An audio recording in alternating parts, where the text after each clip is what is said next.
Hello students, in this lecture we will discuss translation look-aside buffers or associative registers.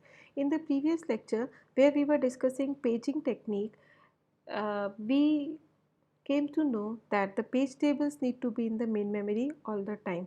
Now today's computer systems allow page tables to be very large, for example 1 million entries per page table.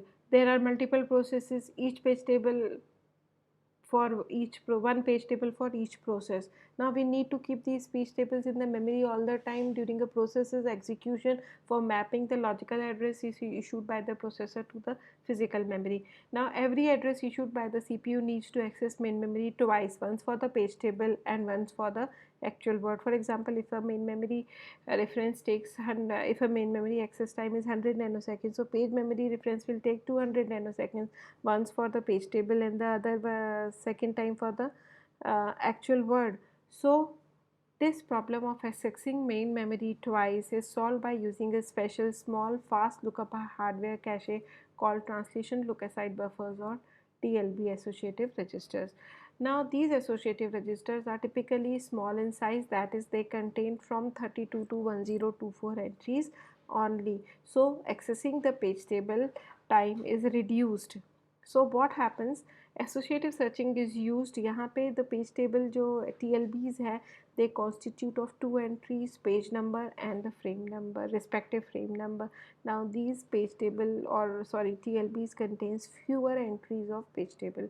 Every time the issue address is issued, associative mapping is done for the page number, and whichever entry maps to this page number, from that particular entry frame number is retrieved and this frame number is used to calculate the physical address. So we no need to access the page table when there is a TLB hit.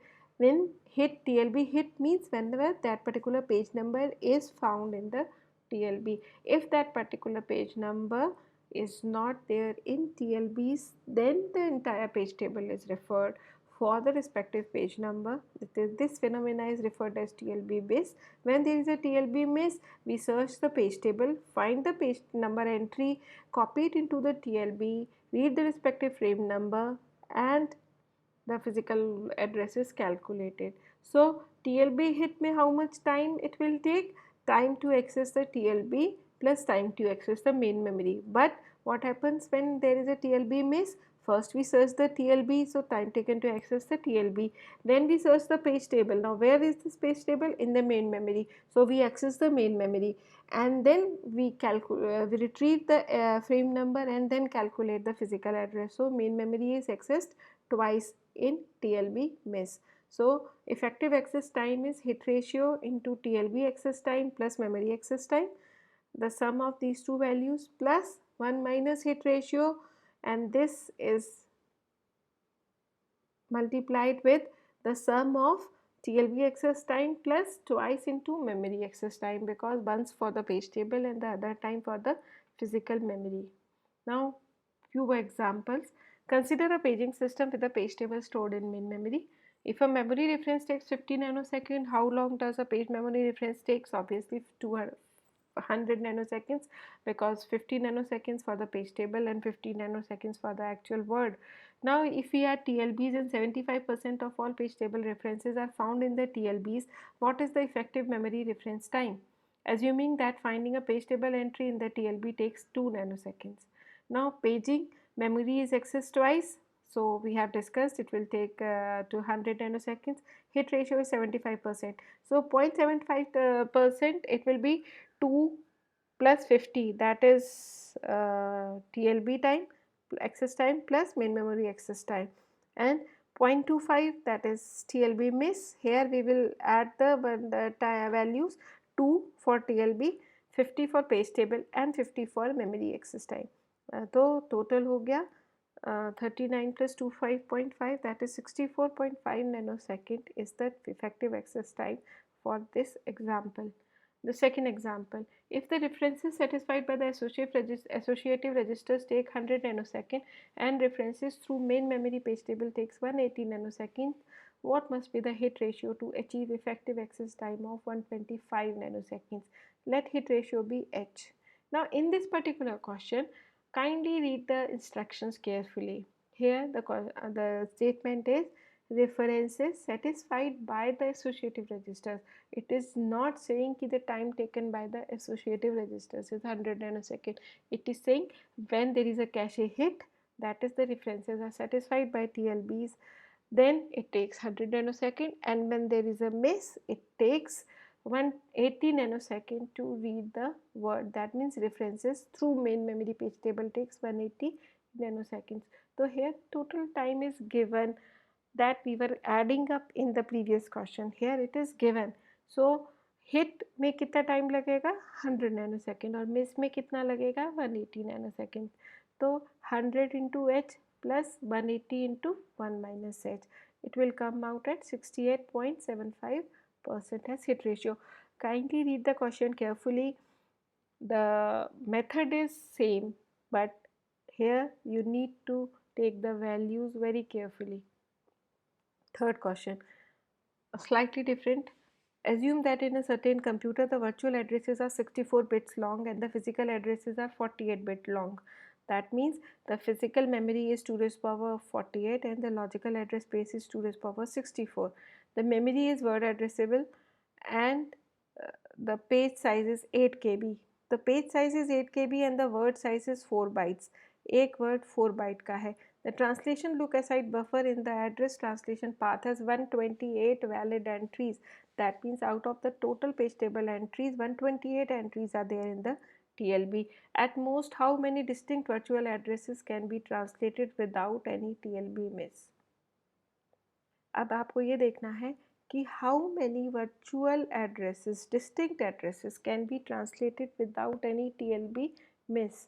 Now page size is 88 KB, that is 2 to the power 13 bytes. So in a page how many words will be there? 2 to the power 11, because there are 2 to the power 13 bytes and one word is of 4 bytes. तो यहाँ पे जो total words होंगे memory में, that will be 2 to the power 11 words. A TLB contains 128 entries. So for the 128 pages whose page numbers are there in 120 TLB, there will be no TLB miss. So all the addresses, all the words that belong to these 128 pages will not cause any TLB miss. So distinct virtual addresses without any TLB miss will be 128 into 2 raised to the power 11, because there are 128 page numbers and in each page there are 2 raised to the power 11 words.